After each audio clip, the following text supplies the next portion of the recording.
ગુજરાતની ત્રીજા ક્રમાંકની ગઢડા શહેરમાં 33મી ભવ્ય રથયાત્રા શાંતિપૂર્ણ માહોલમાં નીકળી 50મી વધુ ફ્લોટ સાથે રથયાત્રા યોજાઈ। કૈલાસ પર્વત પર શિવ પૂજા કરતા રાવણનો ફ્લોટ આકર્ષણનું કેન્દ્ર બન્યા। ભગવાન શ્રી જગન્નાથજીની 33મી ભવ્ય રથયાત્રા ગઢડા શહેરમાં શ્રદ્ધા, ભક્તિ અને ઉત્સાહભેર યોજાઈ હતી। ગુજરાતની ત્રીજા ક્રમાંકની ગણાતી આ રથયાત્રામાં મોટી સંખ્યામાં હરિભક્તો અને નગરજનોએ જોડાઈ ભગવાનના દર્શનનો લાભ લીધો। રથયાત્રાનું બપોરે 3:30 વાગ્યા કલાકે મગરપટ વિસ્તારથી સંતો, મહંતો તેમજ રાજકીય આગેવાનોની ઉપસ્થિતિમાં વિધિવત પ્રસ્થાન કરાવવામાં આવ્યું હતું।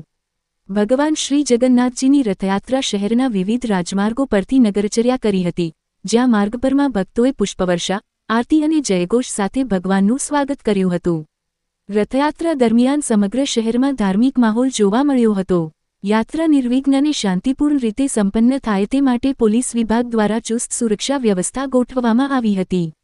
સુરક્ષા બંદોબસ્તમાં 1 ડીવાયએસપી, 1 પાઈ, 6 સાય સહિત કુલ 274 પોલીસ અધિકારીઓ અને જવાનો ખડેપગે ફરજ પર તૈનાત રહ્યા હતા।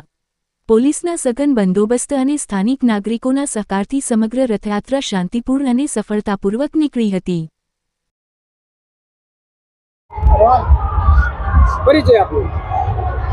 મારું નામ લાઠીગરા, ગઢડા જગન્નાથજી રથયાત્રા સમિતિના પ્રમુખ તરીકેની મારી જવાબદારી। ચંદ્રકાંતભાઈ, આજે 32મી રથયાત્રા ગઢડા શહેર ખાતે યોજવામાં આવી છે, શું કહેશો? જી, ગઢડા શહેરની અંદર આપણી ભગવાન શ્રી જગન્નાથજીની રથયાત્રા જે પરંપરાગત નીકળે છે, વર્ષોથી નીકળે છે, જેણે 32 વર્ષ પૂર્ણ કરી અને આ વખતની આપણી રથયાત્રા 33મી રથયાત્રા છે। અને આ રથયાત્રા અત્યારે બરોબર શહેરની વચ્ચોવચ્ચ અત્યારે આવી ગઈ છે। અને રથયાત્રાની અંદર ભગવાન શ્રી જગન્નાથજી, ભાઈ બલભદ્રજી અને બહેન સુભદ્રાજી ગઢડાની તમામ જનતાને, ગઢડા શહેર તાલુકાની તમામ જનતાને, તમામ હરિભક્તોને દર્શન આપવા અમી દૃષ્ટિ કરવા માટે થઈ અને ગઢડાની અંદર વિચરણ કરી રહ્યા છે। ગઢડાની અંદર રથયાત્રા સુંદર બને, સારી બને એ માટે થઈ અને અત્યારે લગભગ 62 જેટલા ટ્રેક્ટરોની અંદર ગઢડા શહેર અને તાલુકાના વિવિધ મંડળો દ્વારા સરસ મજાની કલાકૃતિ દ્વારા ફ્લોટ્સ બનાવવામાં આવ્યા છે। આ રથયાત્રાના સ્વાગત માટે થઈ ગઢડા શહેરના તમામ વ્યક્તિઓ પોતપોતાના શેરી મહોલ્લાની અંદર, ચોકની અંદર અલગ અલગ સ્ટોલ, જેને કહી શકાય કે નાસ્તા, ચા, પાણી, ઠંડા પીણા સહિતના તમામ વ્યવસ્થા કરી ભગવાન શ્રી જગન્નાથજીની અત્યારે સ્વાગત માટે થઈને પૂરેપૂરી તૈયારી બધાએ કરી છે અને ભગવાન જગન્નાથજીનું રથયાત્રાનું સ્વાગત કરી રહ્યા છે। આ રથયાત્રાની અંદર અત્યારે 100 મણ પ્રસાદીનું વિતરણ થઈ રહ્યું છે। ઉપરાંત આ રથયાત્રાની અંદર જેટલા વ્યક્તિઓ ગઢડાની અંદર છે, તમામ વ્યક્તિઓએ ખૂબ જ સહકાર આપ્યો છે। ગઢડા ગોપીનાથજી દેવ મંદિર હોય કે બીજી કોઈ પણ સંસ્થાઓ હોય, તમામ સંસ્થાઓએ ખૂબ જ સરસ રીતે સહકાર આપ્યો છે। આ રથયાત્રાને સુંદર બનાવવા માટે થઈ અને રથયાત્રા સમિતિના સભ્યોએ એક મહિનાથી તનતોડ મહેનત કરી અને આ રથયાત્રાને ખૂબ સરસ મજાની ઉજળી કરી દેખાડી છે। આ રથયાત્રા આપણા સૌનું ગૌરવ છે। ગઢડાની અંદર આ રથયાત્રા માટે થઈ 1 વર્ષ સુધી લોકો રાહ જોતા હોય છે અને રથયાત્રા આજે ભગવાન જગન્નાથજી અમી દૃષ્ટિ કરવા માટે થઈ અને નગરચર્યાએ છે। જય જગન્નાથ। ગયા વર્ષ કરતાં આગળના વર્ષમાં કેવા પ્રકારના પ્લોટ્સ નવીન બતાવવામાં આવ્યા છે? જી, આ વખતના પ્લોટની અંદર અમે એમ કહી શકીએ કે નિર્ણયકો દ્વારા પણ નિર્ણય કરવા માટે થઈને અઘરું થઈ પડશે એવા પ્લોટ્સ કે જેની અંદર સમુદ્ર મંથન હોય, કૈલાસ પર્વત ઉપાડી અને ભગવાનનું ત્રાંડવ બોલતા જે રાવણ ભગવાન શ્રી શંકર ભગવાનનો કૈલાસ પર્વત ઉપાડી અને તાંડવ કરે છે એ છે। ઉપરાંત એક સરસ મજાનું હમણે ફિલ્મ આવ્યું હતું છાવા, એના ફ્લોટ્સના આધારે અત્યારે એક સરસ મજાનું છાવાનું અત્યારે એક સરસ દ્રશ્ય, જેને સંભાજી મહારાજે ખૂબ જ યાતના ભોગવી અને આ દેશની સેવા કરી છે, એ દ્રશ્ય અત્યારે તાદૃશ્ય છે। ઉપરાંત અસંખ્ય એવા પ્લોટ છે કે જેની અંદરથી તમે તમારી નજર ન હટાવી શકો એવા સરસ મજાના મંડળોએ આ પ્લોટ બનાવ્યા છે। સ્વામી માધવ સ્વરૂપદાસજી, સ્વામિનારાયણ ગુરુકુળ, કેદાર।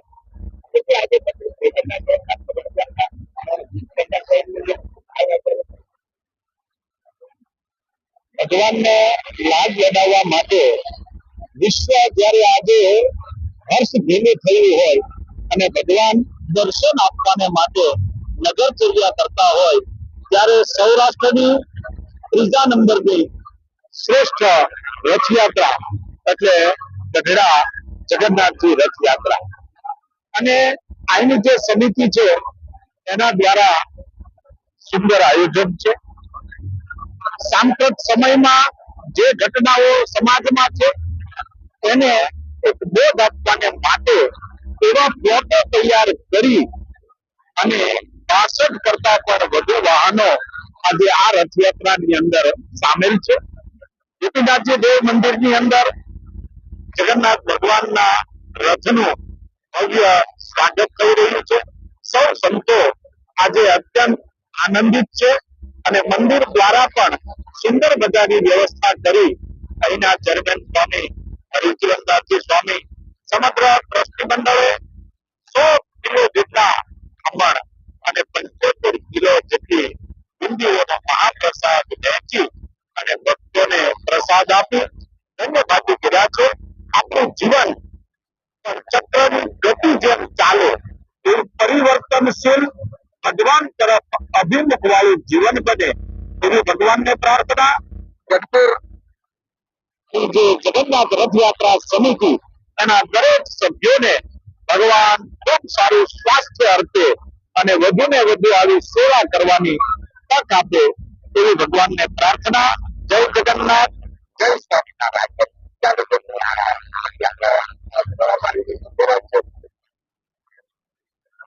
ગુજરાતની અંદર સૌથી મોટી યાત્રા એટલે અમદાવાદ જગન્નાથ મંદિરથી દિલીપદાસજી મહારાજના અધ્યક્ષસ્થાને નીકળતી એ ગુજરાતની સૌથી પ્રથમ શ્રેષ્ઠ યાત્રા છે.